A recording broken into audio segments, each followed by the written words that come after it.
درود شریف پڑھنے سے ہمارے بزرگوں کی حالت کچھ اور ہوا کرتی تھی، لیکن ہماری قلبی حالت میں کوئی تبدیلی پیدا نہیں ہوتی۔ اس کی کیا وجہ ہے اور اس کا کیا حل یا علاج ہے؟ بزرگوں کے درود شریف پڑھنے میں قلبی کیفیت کا یہ عملی فرق ہے کہ ماڈرن مین کوئی اور ہے اور قدیم آدمی کوئی اور تھا۔ دل کو بھی اگر آپ چھوڑ دو تو آپ باقی حالات میں، باقی وجود کے حصوں میں بھی ٹھیک نہیں ہیں۔ تو کیا ان کی طرز رہائش اور ہماری طرز رہائش میں کوئی فرق ہے؟ کیا ایسا ہے؟ ہاں، ایسا ہی ہے۔ جو کام وہ لوگ کرتے تھے وہ آپ سوچیں، اور جو کام وہ لوگ نہیں کرتے تھے وہ بھی آپ سوچ لیں۔ تو اب آپ کا سوال کلیئرلی، واضح طور پر یہ ہوا کہ ماڈرن مسلمان اور قدیم مسلمان میں کیا فرق ہے۔ ان کے پاس علم محدود تھا، تھوڑا تھا۔ ان کے پاس بڑے بڑے علوم و فنون نہیں تھے۔ وہ فاضل، عالم، دیوبندی، بریلوی اور فرقہ بندی میں نہیں تھے، اور علم اتنا نہیں تھا، لیکن ان کے پاس شوق تھا اور ذوق تھا۔ اقبال رحمۃ اللہ نے اس کو یوں بیان کیا ہے: رہ گئی رسم اذاں روح بلالی نہ رہی۔ اب روح بلالی تو بلال رضی اللہ تعالیٰ عنہ کے ساتھ گئی، اذان تو وہی ہے لیکن کیفیت نہیں ہے۔ اگر حضرت بلال رضی اللہ تعالیٰ عنہ ہوں تو پھر وہ روح پیدا ہو، لیکن اب وہ اذان دینے سے وہ کیفیت پیدا نہیں ہوتی۔ پھر ان صحابہ کرام رضی اللہ تعالیٰ عنہ اجمعین کی زندگی کا مقصد سیدھا سادہ قرب رسالت صلی اللہ علیہ وسلم تھا، اور ان کا مقصد بڑا واضح اور پھر عمل بھی واضح تھا۔ لیکن آج لوگوں کا مقصد ہی کچھ اور ہے۔ اگر آپ کبھی حضور پاک صلی اللہ علیہ وآلہ وسلم کے قریب ہو جائیں یا اللہ کے قریب ہو جائیں تو آپ اللہ سے پیسے مانگیں گے، ڈگریاں مانگیں گے، کیونکہ آپ کا طرز حیات ایسا بن گیا ہے۔ آج کا انسان ان حالات کے حساب سے بڑا پریشان ہے۔ اس میں کچھ لوگوں کو پتہ ہے اور کچھ لوگوں کو پتہ نہیں ہے کہ علم زیادہ ہے اور فضل و عمل کم ہے۔ بس صرف بہت ساری کتابیں ہیں، اور درمیان میں اکا دکا واقعہ ہوتا رہا ہے کہ بچے سے کہا گیا کہ بیٹا پڑھ سبق، تو اس نے کہا کہ پڑھاؤ سبق۔ تو مولوی صاحب نے کہا کہ پڑھ الف، اس نے کہا الف۔ پھر مولوی صاحب کہتا ہے پڑھ بے، تو شاگرد کہتا ہے کہ بے کیا ہوتا ہے؟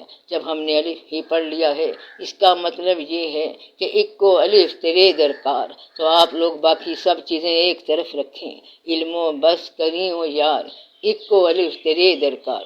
تب وہ بندہ کہتا ہے کہ مجھے الف سمجھ آ گیا ہے، لہٰذا بے کو ہم چھوڑتے ہیں۔ زندگی اچھی طرح گزارنے کے لیے آپ کو بے شمار قسم کے علم سیکھنا پڑیں گے، بہت سے کورسز اور ڈپلومے کرنے پڑیں گے۔ اگر آپ سے حساب کا سوال پوچھا جائے تو وہ میتھمیٹیشین آپ کو بتائے گا، اور اگر میتھمیٹیشین سے سائنس کا سوال کرے تو وہ سائنس سے نابلد ہے۔ تو کہنے کا مقصد یہ ہے کہ علم کی ورائٹی اتنی زیادہ ہو گئی کہ علم جو ہے وہ جہالت کے اوپر بیٹھا ہوا ہے، اور آپ لوگوں نے سادہ سی دال روٹی کھانی ہے، ساگ کھانا ہے، جڑی بوٹیاں کھانی ہیں، درختوں سے ٹوٹے ہوئے پھل کھانے ہیں، اور پھر آپ ایسٹرولوجی کا علم بھی حاصل کرتے جاتے ہیں۔ ایسٹرونومی کا علم حاصل کرنے کے لیے بھی آپ کو قدیم پرانے زمانے کے لوگوں سے علم سیکھنا پڑے گا، جنہوں نے سیارگان کی ایسی ایسی پوزیشنیں بنائی تھیں۔ مثلاً البیرونی کا علم آج تک چلتا جا رہا ہے، اور ستاروں کی چال کا وہ پرنسپل چلتا جا رہا ہے۔ وہاں سے دیکھ کر آج بھی لوگ ستاروں کی چال بتا دیں گے۔ وہ ان پڑھ آدمی ہو سکتا ہے مگر آپ کو ستاروں اور سیاروں کا حال بتا دے گا۔ اور ایسی وزڈم والے، دانائی والے لوگ بھی آپ کو مل سکتے ہیں جو اسٹرونومی یا دوسری سائنس نہیں جانتے، مگر پھر بھی آپ کو بتا دیں گے کہ فلاں ہنگامہ ہوگا، بادشاہ کے لیے فلاں وقت بھاری ہو جائے گا۔ یہ پرانے وقتوں کی کہانی ہے، بہت ہی پرانے یونان کی بات ہے، اور آپ لوگوں کو تو پتہ ہے ہی کہ یونان اور روم کی داستان بڑی مشہور ہے۔ اہل روم علم فلسفہ میں اور اہل یونان وزڈم میں بہت مشہور تھے، کیونکہ یونان میں ایک خاص قسم کی وزڈم تھی، دانائی تھی۔ جب یہ دونوں اکٹھے ہوئے اور وزڈم علم میں داخل ہوا تو پھر بات چلی نہیں۔ اگر آپ ایک عام دیہاتی سے علم کا پوچھیں تو وہ کہے گا کہ جی ہم نے تعلیم حاصل نہیں کرنی بلکہ عقل استعمال کرنی ہے۔ تو اس نے کیا کہا کہ میں نے تعلیم تو حاصل نہیں کی ہے لیکن میں اپنی عقل سے کام چلا لیتا ہوں، اور آپ نے تو تعلیم حاصل کی ہوئی ہے، لہٰذا آپ کو عقل کی کیا ضرورت ہے؟ جب کوئی ہستی یا بستی بہت سائنٹیفک ہو جاتی ہے اور وہاں پر علم کی فراوانی ہو جاتی ہے، علم سے سیراب ہو جاتی ہے، تو پھر حق سمدیت سے اس کو برباد کرنے کا حکم آتا ہے کہ اس بستی کو غرق کر دو۔ اگر انسان علوم سے مغرور ہو کر فطرت کے معاملات میں دخل دے گا تو پھر بربادی اس کا مقدر ٹھہرتی ہے۔ اصلی علوم تو یہ تھے کہ انسان کو پتہ چل رہا ہے کہ نیچر کیا ہے، واقعات کیا ہیں، آسمان کدھر ہے اور زمین کدھر ہے۔ یہ تو علم نہیں ہے کہ انسان منشائے ایزدی کا کوئی فارمولہ بنا لے۔ منشائے ایزدی کیا ہے؟ علم والا کہتا ہے کہ اس کا حساب لگاؤ، تو اصل علم والا یہ کہتا ہے کہ اندازہ یہ ہے کہ اللہ تعالیٰ نے حکم فرمایا ہے کہ یونان کو تباہ کر دیا جائے، کیونکہ یہ لوگ کچھ زیادہ ہی علم حاصل کر گئے ہیں اور یہ تہذیب اپنی عمر پوری کر چکی ہے اور اب یہ اتنی فروتنی میں آ گئی ہے، لہٰذا اس پر اب ہمارا عذاب نازل ہوگا۔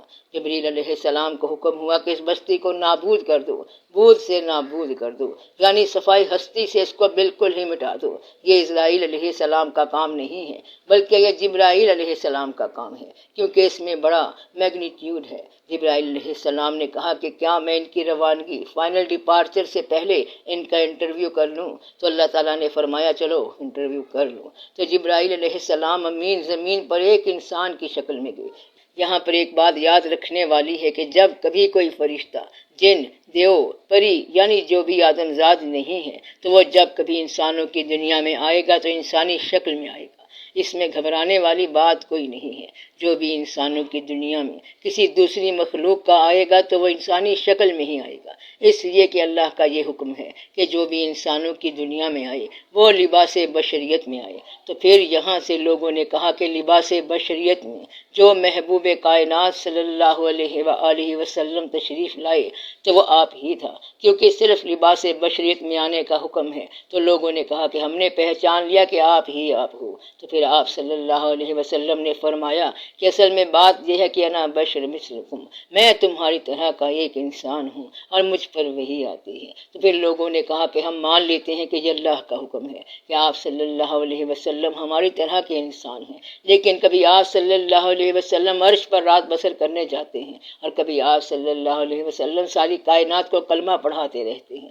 میرا مطلب یہ ہے کہ محبت میں کیا سے کیا واقعات ہوتے ہیں، کیونکہ آپ صلی اللہ علیہ وسلم ہماری طرح کے انسان نہیں ہو سکتے۔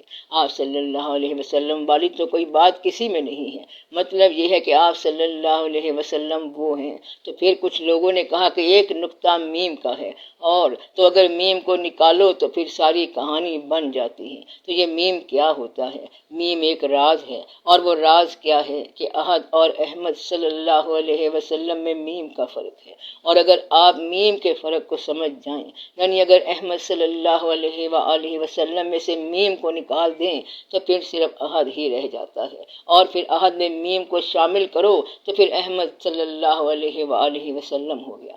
تو یہ وہ سارے واقعات ہیں جن پر لوگ غور کرتے رہتے ہیں۔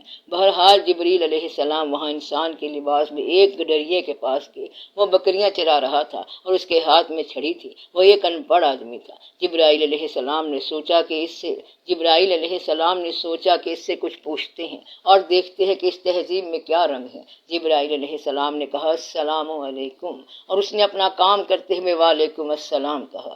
جبرائیل علیہ السلام کہنے لگے کہ میں کچھ بات یا سوال آپ سے کرنا چاہتا ہوں۔ اس نے کہا کہ آپ پوچھ لو، لیکن بھیڑوں بکریوں کو چراتا رہوں گا کیونکہ یہ بڑا ضروری کام ہے۔ تو جبرائیل علیہ السلام نے کہا کہ آپ ذرا میرے اس سوال کا جواب بتاؤ کہ جبرائیل علیہ السلام امین اس وقت کہاں ہیں؟ میں نے کہا میں ابھی حساب کرتا ہوں۔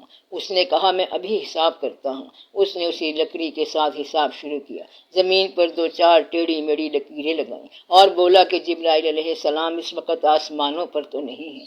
جبرائیل علیہ السلام نے کہا آپ پورا حساب لگاؤ۔ اس نے پھر 2-4 لکیریں لگائیں اور کہا کہ زمین پر بھی نہیں ہے۔ جبرائیل علیہ السلام نے کہا کہ دیکھو آپ میری بات سنو، اگر وہ آسمانوں پر نہیں ہے، زمین پر بھی نہیں، تو آپ حساب لگاؤ اور صحیح بتاؤ کہ وہ کہاں ہے۔ وہ کہنے لگا کہ یا آپ جبرائیل علیہ السلام ہو یا پھر میں جبرائیل ہوں، اور وہ کہانی صاف ہے کہ میں تو جبرائیل علیہ السلام ہوں نہیں، لہذا آپ ہی جبرائیل علیہ السلام ہو۔ اور پھر اسی لمحے فرشتے نے بستی الٹا دی۔ تو کہنے کا مقصد یہ ہے کہ یہ علم اور ہے، تو یہ جو وزڈم ہے، پہچان ہے، یہ اور ہی چیز ہے۔ جب پہچان کا علم دور ہو جاتا ہے تو پھر انسان دور ہو جاتا ہے۔ اس لیے یہ ساری باتیں غور والی ہیں، غور کرنے والی ہیں۔ اگر آپ نے علم پر زور دیا، مثلا اللہ کا علم ہے، تو آپ کے علم کے مطابق تو آپ کو اللہ ملنا نہیں ہے، وہ تو نور ہے، اور یہ سب اللہ کا جلوہ ہے۔ وہ باطن میں ہے، ظاہر میں ہے، حاضر ہے، ناظر ہے، غائب ہے، اول ہے، آخر ہے، اور قریب ہے، اور یہ سب اللہ ہے۔ مگر آپ لوگ تو کتاب سے اللہ کو ڈھونڈتے ہیں، ساری کتابیں پڑھ کر اللہ کو ڈھونڈتے ہیں، اور پڑھ پڑھ کے کتابوں کے حافظ ہو گئے اور اللہ کی تلاش کرتے جا رہے ہیں، اور آپ کو اللہ کا پتہ تو ہے ہی نہیں۔ اللہ کبھی علم کے راستے سے نہیں ملا، اور آپ فضل کی طرف تو آئے نہیں ہیں، اس لیے آپ کو فضل ملا نہیں ہے۔ اور جو علم آج کا ماڈرن مین حاصل کر رہا ہے، یعنی فزکس، کیمسٹری، ریاضی، بیالوجی، مرانیات وغیرہ وغیرہ، تو اس علم کا حاصل کیا ہے؟ صرف تنخواہ، پیشہ، گریڈ اور پیسہ۔ تو پیسے کا مقصد کیا ہے؟ زندگی گزارنا اور دال روٹی کھانا۔ اگر تو آپ نے مرنے کے لیے اتنا بڑا ہنگامہ کیا تو پھر آپ نے کیا کیا؟ اور اصل دانائی وزڈم کیا ہے؟ آپ اللہ اللہ کرتے جائیں کہ یا اللہ ہم آپ کے پاس آئے ہیں، اور اب ہم آپ کے پاس آ رہے ہیں، یعنی انا للہ و انا الیہ راجعون۔ یا اللہ ادھر بھی آپ، ادھر بھی آپ، اول آپ، آخر آپ۔ ہمارا آنا تیرے حکم سے ہے، جانا تیرے حکم سے ہے، اور یہاں رہنا بھی تیرے ساتھ ہی ہے۔ تو یہ جو ایمان ہے وہ تھوڑے عرصے میں مل جاتا ہے، اور جس کو زیادہ عرصہ حاصل ہو گیا اس کو علم ملتا رہتا ہے۔ ہوتا یہ ہے کہ آپ بہت حاصل کر لیتے ہیں، مگر آپ کے ہاں پیسے کی کمی ہوتی ہے۔ جو جو آپ کا کمپٹیشن بڑھے گا، مقابلہ بڑھے گا، اتنا ہی آپ کو غریبی کا احساس شدید ہوگا۔ حالانکہ علم پورا ہے، لیکن علم میں رزق نہیں ہے، بلکہ رزق تو اللہ کے فضل میں ہے، اور اللہ کا فضل حاصل کرنے کا علم آپ کو نہیں ملا ہے، اور یہ علم کسی اور جگہ سے ملتا ہے۔ اب آپ ماڈرن مین کی مجبوری کی باتیں سنو کہ وہ کتنی ساری ہیں۔ پرانے زمانے میں جب لوگ فارغ التحصیل ہو جاتے تھے، یعنی ظاہری علوم سے فارغ ہوتے تو باطنی علوم کی تلاش شروع کر دیتے تھے۔ اس وقت ظاہری علوم بھی زیادہ نہیں ہوتے تھے، وہ بھی پورے حاصل نہیں کرتے تھے، اور نہ کسی یونیورسٹی میں جاتے تھے۔ آپ اس بات سے اندازہ لگاؤ کہ امام غزالی رحمۃ اللہ نے بی اے نہیں کیا، اور مجھے بڑا شوق ہوا کہ انہوں نے بی اے نہیں کیا، اور داتا صاحب رحمۃ اللہ نے بھی کوئی ایسا امتحان نہیں دیا، اور ان پر پی ایچ ڈی ہوتی ہے۔ یہ اس لیے ہے کہ ان کے نظام میں پرفیکشن تھی۔ تو بات یہ ہے کہ ماڈرن مین کو بڑی مجبوریاں ہیں، اس کے پاس مصروفیت زیادہ ہے اور فرصت کم ہے۔ کہتا ہے کہ میں بیزی ہوں، مصروف ہوں، تو دوسرا کہتا ہے کہ میں بھی بیزی ہوں۔ کچھ تو بیزی ود بزنس ہوتے ہیں، اپنے کام میں مصروف ہوتے ہیں، مگر کچھ ایسے بھی ہیں جنہیں کوئی کام نہیں اور وہ مصروف ہیں۔ یہ ہیں بیزی وداؤٹ بزنس۔ وہ کہتا ہے کہ میں بیزی ہوں، یہ کرنا ہے، وہ کرنا ہے، ادھر جانا ہے، ادھر جانا ہے، اور پھر وہ فاقہ حاصل کرتا ہے، پریشانی حاصل کرتا ہے، دقتیں ہیں، اور علم ہی علم ہے۔ آپ لوگ اندازہ لگائیں کہ ایک آدمی جس نے بہت اعلیٰ تعلیم حاصل کر لی، لیکن اس کی گھریلو زندگی میں وہ سکون نہیں ہے جو اس کی پچھلی گھریلو زندگی میں تھا، تو باپ کے گھر کی زندگی سب سے اچھی ہوگی۔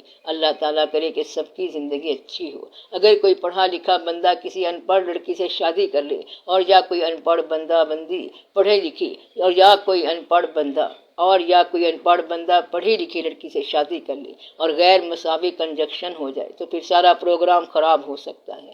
لیکن آپ یہ کہیں کہ میری بیوی کی یہ تعلیم کافی ہے کہ اس کو نماز آتی ہے اور وہ روزہ رکھتی ہے، تو اس سے بڑی تعلیم اور کیا ہوتی ہے؟ پھر اس سے پوچھیں کہ اس کی اور کیا اچیومنٹس ہیں، کیا خوبیاں ہیں، تو وہ کہتا ہے کہ وہ تابع دار ہے۔ لیکن کیا اس نے تعلیم حاصل کی ہے؟ کہتا ہے کہ اس کی تعلیم ہی کا تو بتا رہا ہوں، اور یہی اس کی تعلیم ہے۔ کہنے کا مدعا یہ ہے کہ لوگ صرف ڈگریوں کی تلاش کرتے جا رہے ہیں اور علم کی طرف نہیں جاتے۔ یہ ساری بات درود شریف کے حوالے سے ہو رہی ہے۔ تو زندگی ایسی ہو گئی ہے کہ اس کا کوئی شعبہ درود شریف کی طرف نہیں جا رہا ہے، بلکہ سارے شعبے ہی ختم ہوتے جا رہے ہیں۔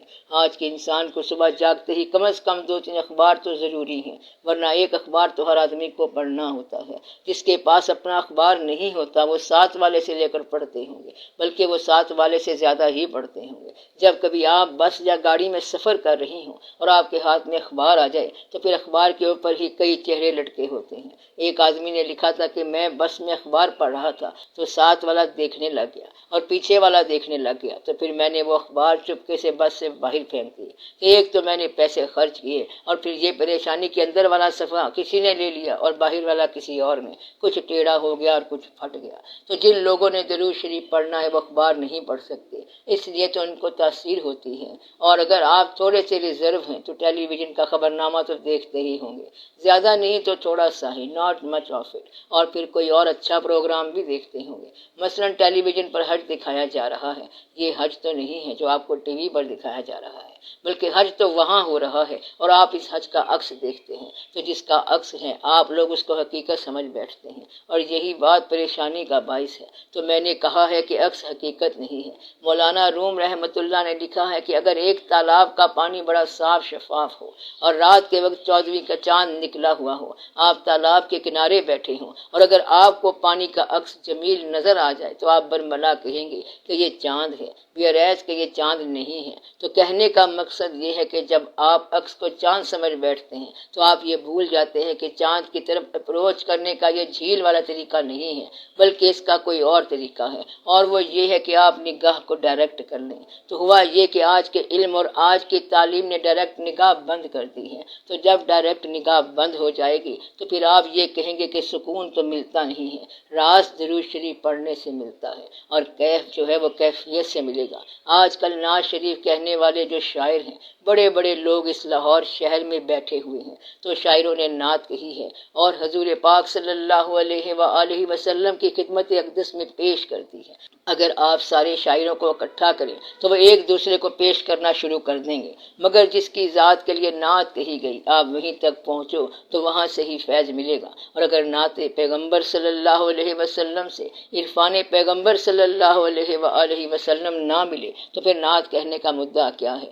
جہاں یہ بات نہیں آئی وہاں نعت نہیں آئی، اور یہ وہاں اس کیفیت میں داخل نہیں ہوتی، اور اس طرح درود شریف کیفیت میں داخل نہیں ہوتا ہے، بلکہ قرآن شریف پڑھنے والا آدمی جو ہے وہ سرسری طور پر پڑھ جاتا ہے، جس طرح آپ نماز تراویح میں قرآن پاک پڑھتے رہتے ہیں، بلکہ آپ یہ دیکھیں کہ یہاں پر جو شبینہ ہوتا ہے وہ شبینہ بڑی اچھی اور برکت والی بات ہے، اور وہ برکت بھری رات ہوتی ہے۔ یہاں تک تو ٹھیک ہے کہ قرآن کا سننا فرض ہے اور توجہ کے ساتھ سننا چاہیے تاکہ اللہ تعالیٰ سب پر رحم فرمائے۔ اگر قرآن کے معنی پتہ نہیں ہے تو بھی معنی سمجھ آ جاتے ہیں، لیکن اگر ٹیپ ریکارڈر لگا لیں اور ٹیپ ریکارڈر پر کلام پاک جاری ہو اور خود مولوی صاحب آرام سے کھانا تناول فرما رہے ہوں تو یہ چیز نہیں ہونی چاہیے۔ تھوڑا سا تو انصاف ہونا چاہیے۔ اگر یہ نہ ہو تو پھر وہ کیفیت کیسے پیدا ہوگی؟ جب صبح اذان دینے کے وقت پہلے یہ درود شریف پڑھیں گے، الصلاۃ والسلام علیک یا رسول اللہ صلی اللہ علیہ وسلم، ایک کچھ اور پڑھے گا اور دوسرا کچھ اور پڑھے گا، آپ یہ دیکھیں کہ کیا اول سے لے کر آخر اذان میں کوئی اضافہ تھا؟ اور یہ کہتے ہیں کہ یا رسول اللہ کہنا بڑا ضروری ہے صلی اللہ علیہ وسلم، بلکہ فرض ہے، آپ یہ ضرور کہیں، لیکن اس کو اذان کا حصہ نہ بنائیں، پھر وہ اس کے اندر بحث کا ایک پہلو نکالیں گے اور وہ چیز چلتے چلتے لاؤڈ سپیکر پر پہنچ جائے گی۔ پہلے زمانے میں بھی نمازیں ہوتی تھیں اور مسجدیں بہت نہیں ہوتی تھیں، لیکن اب مسجدیں زیادہ ہیں لیکن نمازی کم ہیں، اور ساتھ ہی کیفیت کم ہو گئی ہے۔ کہنے کا مقصد یہ ہے کہ آپ نے ہر چیز کو کمرشل کر دیا ہے، اور یہ دین بھی کمرشلائز کر دیا گیا ہے۔ فٹافٹ کوٹیشن لکھتے ہیں اور پھر ڈیوٹی ختم ہو گئی۔ کہتے ہیں کہ اگر آپ ساتھ والے کو اسلام بتا دیں تو آپ کی ڈیوٹی ختم ہو گئی، اور اس سے کہہ دیں کہ وہ آگے بتا دے، لیکن آپ نے اسلام پر عمل نہیں کرنا ہے، اور اب اسلام جو ہے یہ پروپیگنڈا سا ہو گیا ہے۔ تو بات یہ ہے کہ ماڈرن مین میں روح اسلام مفقود ہو گئی ہے، کیونکہ ماڈرن مین ویلتھ اورینٹڈ ہو گیا ہے، دولت کا جنون رکھتا ہے۔ ایسے آدمی بہت کم ملیں گے کہ جو یہ کہیں کہ ہمارے پاس جو مال و اسباب ہے وہ اللہ واپس لے لے اور ہمیں اپنے پاس قبول کر لے۔ اصل دقت اس وقت یہ ہے، اور اس کی وجہ بھی یہی ہے، مگر آج کے اس ماڈرن زمانے میں بھی آپ کو وہ لوگ ملیں گے جن کو یہ کیفیت ہوتی ہے کہ رساں رساں برود روزہ رسول کریم صلی اللہ علیہ وسلم، اس سے ان کی کیفیت اور ہو جاتی ہے۔ نسیمہ جانب بطحا گزر کن زی احوال محمد را خبر کن، غریبم یا رسول اللہ غریبم، ندارم در جہاں جس تو حبیبم، مرض دارم زی اسیاں لا دوائے مگر الطاف تو باشد طبیبم، بری نازم کے بہستم بری نازم کے ہستم امتی تو گناہ گارم ولیکن خوش نصیبم۔ یعنی ہمیں اس بات پر ناز ہے کہ ہم آپ صلی اللہ علیہ وسلم کی امت سے ہیں۔ تو کہنے کا مدعا یہ ہے کہ کیفیت والے آج بھی کیفیت میں ہیں۔ اب اس میں راز کیا ہے؟ اگر آپ کو بتانے والا صاحب تاثیر نہ ہو تو اثر نہیں ہوگا۔ اگر قرآن پاک سنانے والا سچا نہ ہو تو پھر سچا قرآن بھی اثر نہیں کرتا۔ تو ثابت یہ ہوا کہ صادق کلام کو پیش کرنے والے کا سچا ہونا لازمی ہے، تب کلام کی صداقت آپ کو ملے گی۔ تو جو لوگ آپ کو دین سکھاتے ہیں، اگر ان کے قول و فعل میں آپ نے تضاد دیکھا تو پھر تاثیر نہیں ہوگی، ورنہ تو سلطان العارفین رحمت اللہ کا ایک مصرع سن لو: کلمہ پیر پڑھایا باہو تے میں سدا سہاگن ہوئی ہوں۔ کلمہ تو سارے پڑھتے رہتے ہیں، لیکن اصل کلمہ وہ ہے جو مرشد پاک پڑھائے۔ انسان ساری عمر کلمہ پڑھتا رہا، مگر اس نے کہا کہ تیرا کلمہ ہنوز مکمل نہیں ہے، اور جب اس کو مرشد کامل مل گیا تو پھر مرشد پاک نے اس کو کلمہ پڑھایا، تو وہ کلمہ کچھ اور ہے۔ جس آدمی نے یہ کلمہ پڑھا ہے، آپ دیکھیں کہ وہ کیا کہتا ہے: چاچڑا وانگ مدینہ جسے تے کوٹ مٹھن بیت اللہ، یعنی میرے لیے چاچڑا کا شہر جو ہے وہ مدینہ ہے اور کوٹ مٹھن بیت اللہ ہے۔ مطلب یہ ہے کہ یہ اصل کہانی ہے اور لوگوں میں ایسا ہوتا رہتا ہے۔ تو آپ لوگ درود شریف سے کیفیت حاصل کرنے کے لیے کنسنٹریشن کریں، توجہ کریں، تو پھر یہ بات آپ کو سمجھ آئے گی۔ درود شریف پڑھنے کے لیے نصف شب ہو، تنہائی ہو اور وضو بہت ضروری ہے کہ ہو، عالم سجدے کا ہو، رکعت طاری ہو اور درود شریف جاری ہو، تو پھر وہ کیفیت پیدا ہوتی ہے۔ تو اصل بات یہ ہے کہ یہ شوق کی کہانی ہے اور ماڈرن مین کا شوق کم ہو گیا۔ اگر جاگنا ہی پڑ جائے تو یہ الارم لگائیں گے، تو الارم بھی کیا کرے گا، بجتا رہے گا اور آپ اس کو بند کر کے سو جائیں گے۔ اور جس آدمی کے دل میں درد ہو اس کو الارم کی کیا ضرورت ہے، وہ تو جاگے ہی جاگے۔ آپ بات سمجھ رہے ہیں؟ تو مدعا یہ ہے کہ ہمارے دور کے ماڈرن مین میں شوق کم ہو گیا ہے، ذوق کم ہو گیا ہے، علم زیادہ ہو گیا ہے۔ یہ لوگوں کی نگاہ میں عزت چاہتا ہے، اللہ کی نگاہ میں اسی بات کا خیال نہیں رکھتا۔ کمرشل ہو گیا ہے، آرٹیفیشل ہو گیا ہے، بلکہ سپرفیشل ہو گیا ہے۔ اور یہ درود شریف لاؤڈ سپیکر پر پڑھتا ہے۔ مقصد یہ ہے کہ اس نے درود شریف کو ایک قسم کا پروپیگنڈا ہی بنا دیا ہے۔ تو آپ لوگ اپنے قلب کے اندر صداقت کے ساتھ اس بات کا احساس کرنا۔ میں آپ کو بتاتا ہوں کہ درود کا معنی یاد ہے، تو پھر کتنے لوگ ہیں جو درود شریف پڑھیں گے؟ تو درود شریف کا معنی ہے یاد، درود کا معنی ہے ادب۔ یاد کرنے کا نام درود ہے، پڑھنے کا نام درود نہیں ہے۔ آپ یاد کرو تو پھر وہ یاد کریں گے، اور بس یہی راز ہے کہ درود شریف خالی پڑھنے کی بات نہیں ہے۔ تو ماڈرن مین ورائٹی میں الجھ گیا ہے، اور یہ کثرت اوقات میں الجھ گیا ہے، کثیر المقصدیت میں الجھ گیا ہے۔ پرانے لوگوں کا ایک ہی مقصد تھا کہ وہ راضی رہیں، جن کے لیے کائنات بنی ہے، تو پھر مقصد پورا ہوگا۔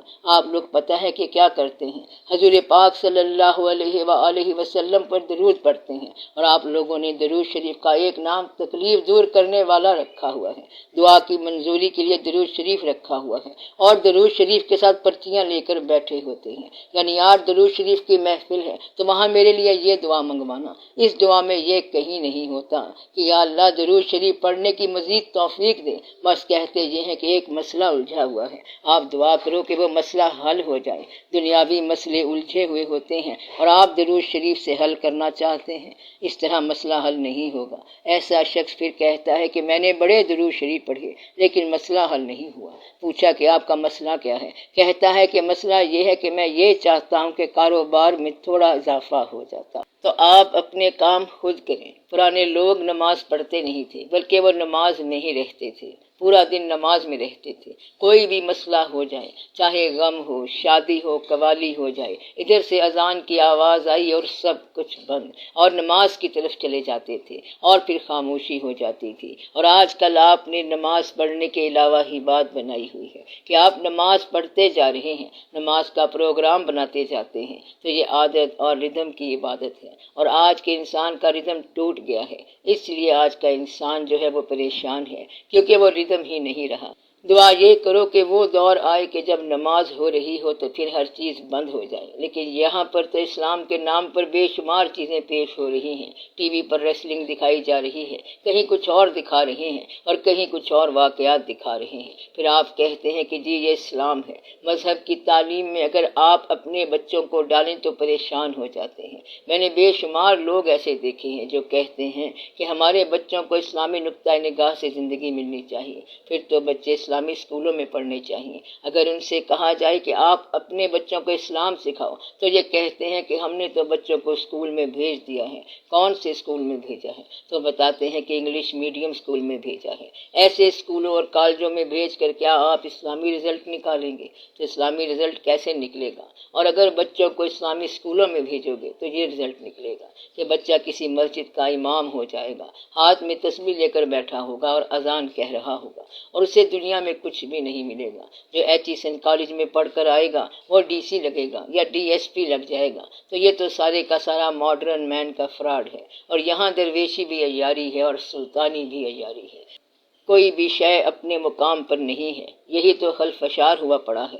یہ جو آج آپ کا سوال ہے تو ہمارا بھی یہی سوال ہے کہ اس ماحول کی اصلاح کیسے ہو۔ ہم میں سے ہی لوگ جو ہیں خواہش رکھتے ہیں کہ ان کے اندر دین کی تڑپ ہو، وہ دین کی خواہش بھی رکھتے ہیں، قرب حق کا جذبہ بھی رکھتے ہیں، وہ حضور پاک صلی اللہ علیہ وآلہ وسلم کے قریب ہونا چاہتے ہیں، اور وہ یہ جذبات رکھتے ہیں کہ حضور پاک صلی اللہ علیہ وآلہ وسلم کی پیروی کی جائے۔ ان سب کو یہ زندگی لے کر بیٹھ گئی ہے۔ اب اس کا حل یہ ہے کہ وہ زندگی جو حضور پاک صلی اللہ علیہ وآلہ وسلم کا تقرب حاصل کرنے والوں کی تھی وہ ضروری ہے، اور یہ جو زندگی آپ کے زمانے میں ہے اس کے اور حضور پاک صلی اللہ علیہ وسلم کی زندگی کے درمیان جتنا ہو سکے فاصلہ کم کیا جائے۔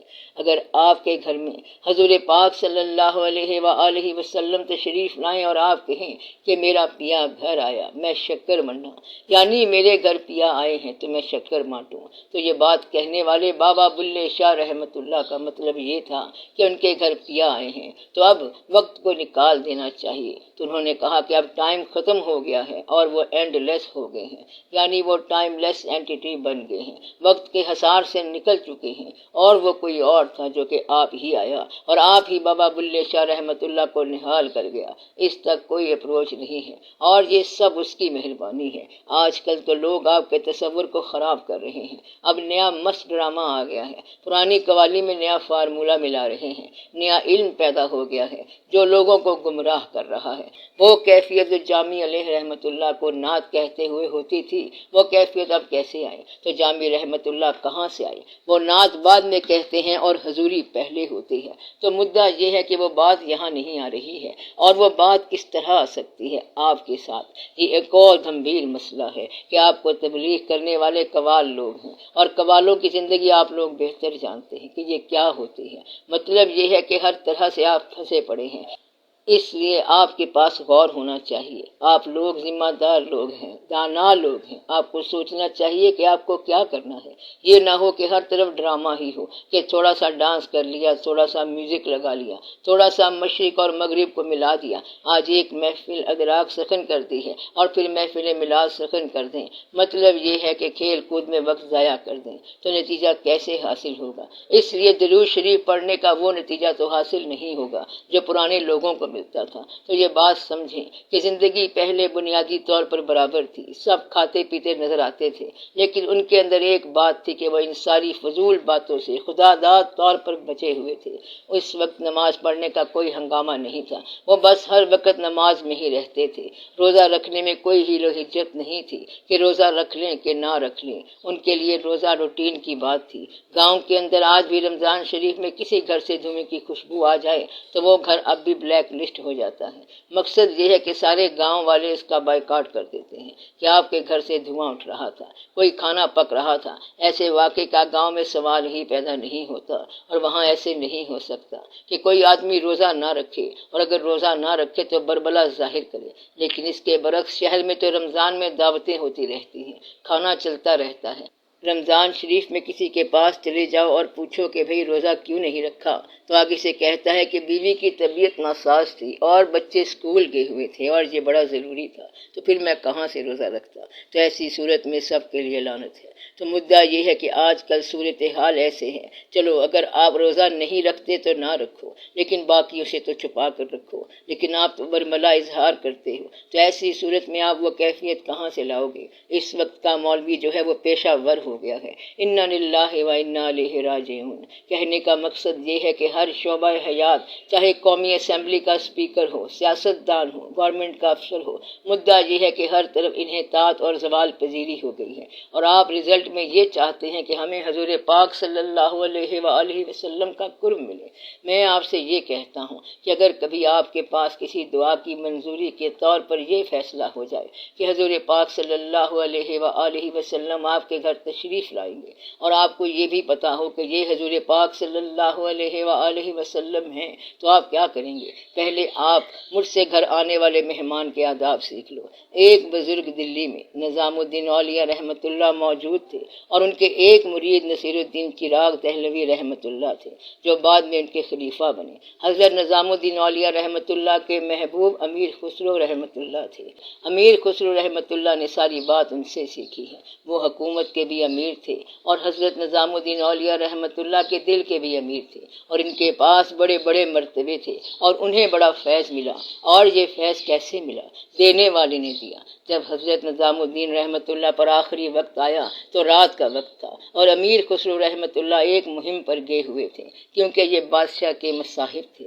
رات کا وقت آ گیا تو آدھی رات کو حضرت نظام الدین رحمۃ اللہ نے آواز دی کہ امیر ہے، تو باہر سے آواز آئی کہ سرکار نصیر ہے، یعنی نصیر الدین چراغ دہلوی رحمۃ اللہ۔ آدھے گھنٹے کے بعد آپ نے پھر آواز دی کہ امیر ہے، انہوں نے کہا سرکار نصیر ہے، اور یہ واقعہ 3 دفعہ ہوا۔ تو پھر آپ رحمۃ اللہ نے کہا کہ نظام چاہے امیر کو اور اللہ چاہے نصیر کو، تو میں کیا کر سکتا ہوں؟ نصیر الدین چراغ دہلوی رحمۃ اللہ کو بلایا اور خلافت انہیں دے دی، اور ساتھ ہی فرمانے لگے کہ خلافت تو سرکاری ہے جو میں نے ان کو دے دی ہے۔ پھر وصیت لکھوائی کہ امیر خسرو رحمۃ اللہ کا عرس میری خانقاہ پر ہوا کرے گا، اور میں امیر خسرو رحمۃ اللہ کو محبوبیت کا درجہ عطا کرتا ہوں، اور یہ درجہ عطا ہو گیا۔ جب امیر خسرو رحمۃ اللہ تشریف لائے تو اس وقت حضور نظام الدین اولیاء رحمۃ اللہ کا وصال ہو چکا تھا۔ تو امیر خسرو رحمۃ اللہ نے انہیں دیکھ کر یہ دعا کہا: گوری سوئے سیج پر مکھ پہ ڈارے کیس، چل خسرو گھر اپنے سانج بئی چو دیس، یعنی خسرو رحمۃ اللہ اب اپنے گھر چلو، کہ اب یار چلے گئے ہیں، اب تو ہمارے لیے صرف رات ہی رات ہے۔ اور پھر اسی محبوبیت میں خسرو رحمۃ اللہ کا دم نکل گیا، اور پھر وہیں خواجہ صاحب رحمۃ اللہ کے مزار مبارک میں آپ رحمۃ اللہ کو دفن کیا گیا۔ یہ جو چراغ دہلوی رحمۃ اللہ ہیں، یہ بھی بڑا راز ہے۔ ان کا زندگی میں یہ وتیرہ رہا ہے کہ یہ قوالی نہیں سنتے تھے، اور ان کے پیر نظام الدین اولیاء رحمۃ اللہ قوالی سنتے تھے، کیونکہ ان کا چشتی سلسلہ تھا۔ تو پیر نظام الدین اولیاء رحمۃ اللہ اپنے مرید چراغ دہلوی رحمۃ اللہ کی اتنی عزت کرتے کہ جب نصیر الدین چراغ دہلوی رحمۃ اللہ آتے تو آپ قوالوں کو کہتے کہ چپ ہو جاؤ، کیونکہ نصیر آ گیا ہے اور وہ شریعت کا پابند ہے، لہذا قوالی کو رہنے دو، حالانکہ یہ آپ رحمۃ اللہ کے مرید تھے۔ اور جب کبھی حضرت نظام الدین رحمۃ اللہ اپنے مرید حضرت نصیر الدین چراغ دہلوی رحمۃ اللہ کے گھر تشریف لے جاتے تو نصیر الدین رحمۃ اللہ قوالوں کو بلا لاتے اور کہتے کہ قوالی سننے والے پیر صاحب آ رہے ہیں، اور بس اتنا ہی میرا اسلام ہے۔ پھر وہ اپنے پیر صاحب کو قوالی سناتے۔ تو یہ سب کچھ آپ کو یہ بتانے کے لیے بتایا ہے۔ مہمان نوازی کے آداب یہ ہیں کہ مزاج مہمان کے مطابق آپ اس کا استقبال کرو۔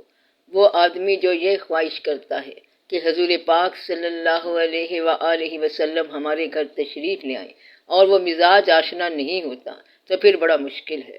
اگر کوئی کہے کہ اس نے خواب دیکھا ہے کہ حضور پاک صلی اللہ علیہ وآلہ وسلم تشریف لائے، آپ فرسٹ کلاس بائی ایئر آئے، اور پھر مجھے کہنے لگے کہ میں تمہارے ہاں مہمان ٹھہروں گا، تم میری رہائش اور واپسی کا انتظام کرو، اگر یہ سب کچھ اخبار میں چھپا ہوا ہو تو پھر لا حول ولا قوت الا باللہ۔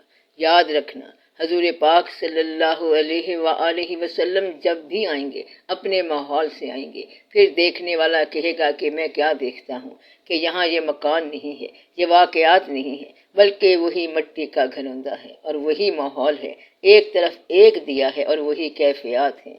تو مدعا یہ ہے کہ حضور پاک صلی اللہ علیہ وآلہ وسلم کی زیارت کے لیے، حضور پاک صلی اللہ علیہ وسلم کے دیدار کے لیے، حضور پاک صلی اللہ علیہ وآلہ وسلم کے قرب کے حصول کے لیے اور درود شریف پڑھنے کے لیے آپ اپنی زندگی کو مینٹلی یعنی ذہنی طور پر اس معیار کے قریب لے جانے کی کوشش کرو جو معیار آپ صلی اللہ علیہ وسلم کو پسند ہے۔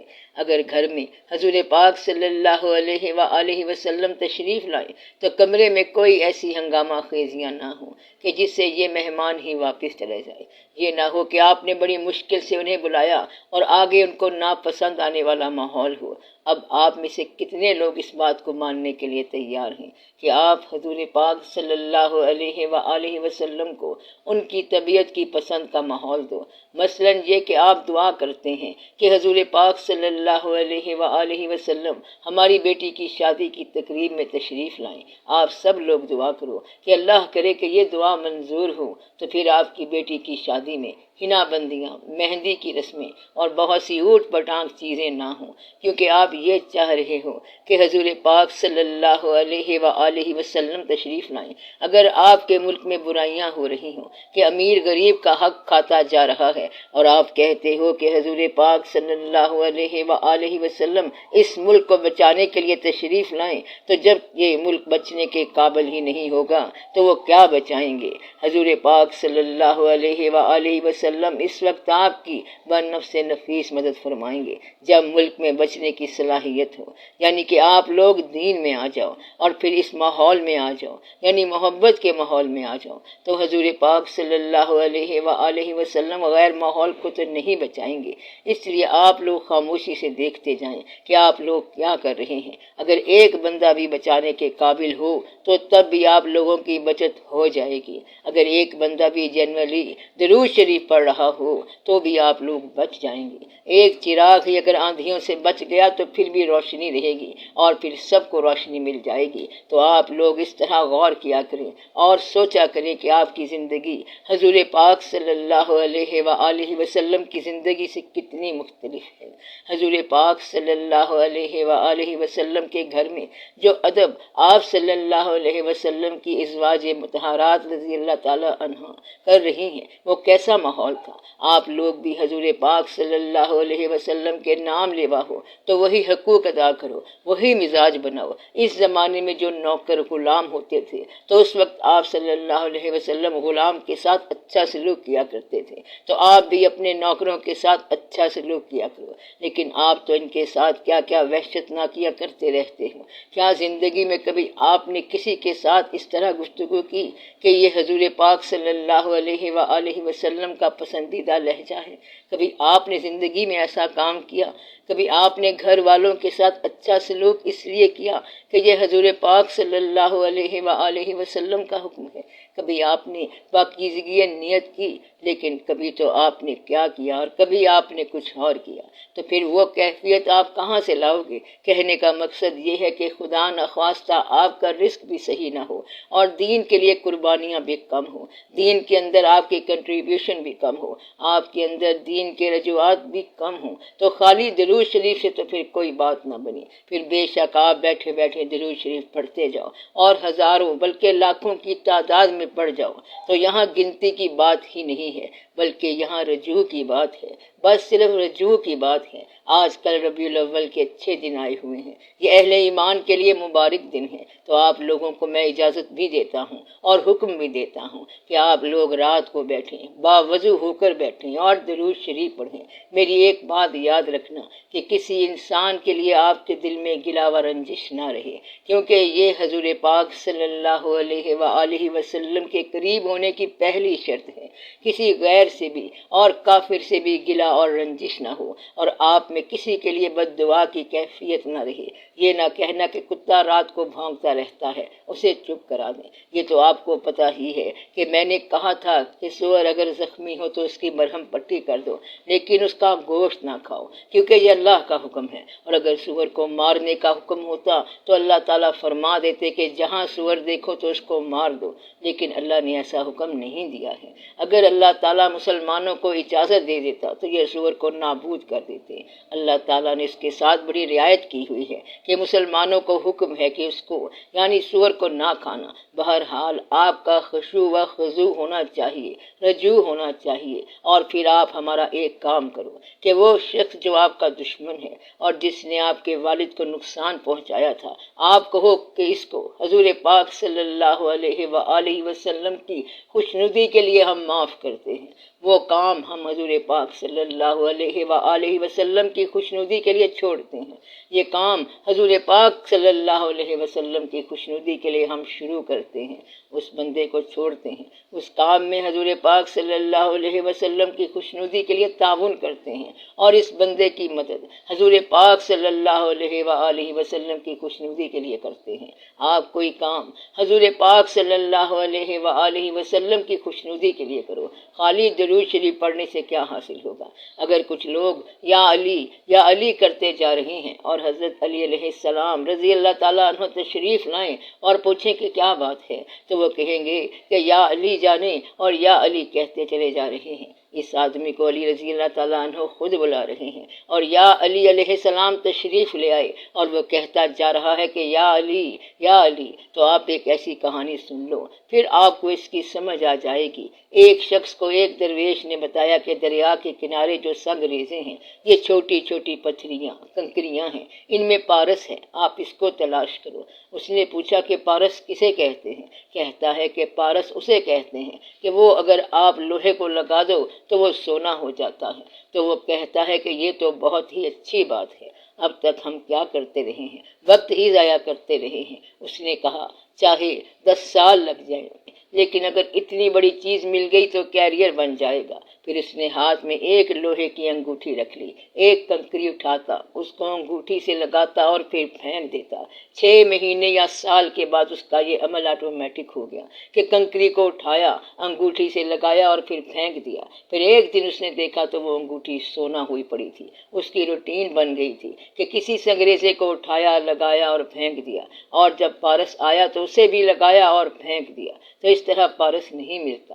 بات کہنے کا مقصد یہ ہے کہ آپ لوگوں کی چھوڑنے کی ایسی عادت ہے کہ اگر حق آیا تب بھی اسے چھوڑ دیا، وہ وقت آیا لیکن آپ نے اس کو بھی اسی طرح نکال دیا جیسے پہلے نکالتے تھے۔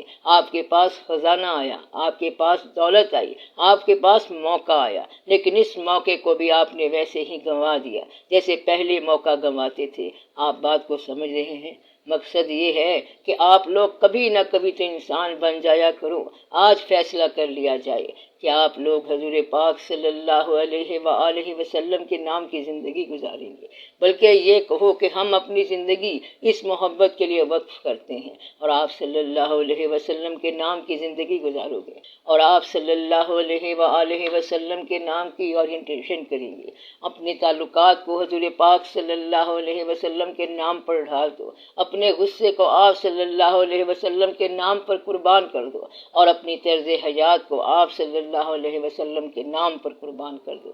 یہ بہت بڑا کام ہے۔ اگر زندگی میں فیصلہ نہ ہو پائے کہ یہ مسئلہ کیسے حل کیا جائے تو آپ خود تھوڑی دیر کے لیے سوچو کہ اگر حضور پاک صلی اللہ علیہ وسلم کو یہ کیس پیش کر دیا جائے تو پھر آپ صلی اللہ علیہ وسلم کیا فیصلہ کریں گے؟ اگر آپ اپنا مسئلہ حضور پاک صلی اللہ علیہ وآلہ وسلم کو پیش کرو گے تو آپ صلی اللہ علیہ وسلم کیا کہیں گے؟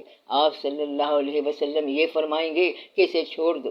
انہوں نے تو کافروں کو چھوڑ دیا تھا کہ یہ مسلمان نہیں ہوئے تو ان کی اولاد ہی مسلمان ہو جائے گی۔ اس لیے اپنی برادریوں میں، بھائی چاروں میں، لینے دینے میں آپ لوگوں کو چھوڑنے کا عمل شروع کر دیں۔ آپ لوگ صرف باتیں نہ کرو بلکہ اپنے آپ پر رحم کرو اور درود شریف سے وہ تاثیر لو جو تمہارے بزرگوں میں تھی، اور بزرگوں سے درخواست کیا کرو کہ ادھر بھی رجوع فرماؤ، ہمیں بھی یہ چیز عطا ہو، وہ جذبہ خشوع و خضوع، تاکہ ہم بھی جلوے دیکھیں کہ وہ کیا جلوے ہیں، ہم بھی دیکھیں ذرا وہی جلوے، سامنے ہو نظر کے طور و کلیم۔ تو وہ جلوہ کیا تھا جو حضرت موسیٰ علیہ السلام نے اللہ سے مانگا تھا؟ آپ کے پاس تو اللہ تعالیٰ کے خزانے دیکھنے کے علاوہ کوئی خواہش ہی نہیں ہے۔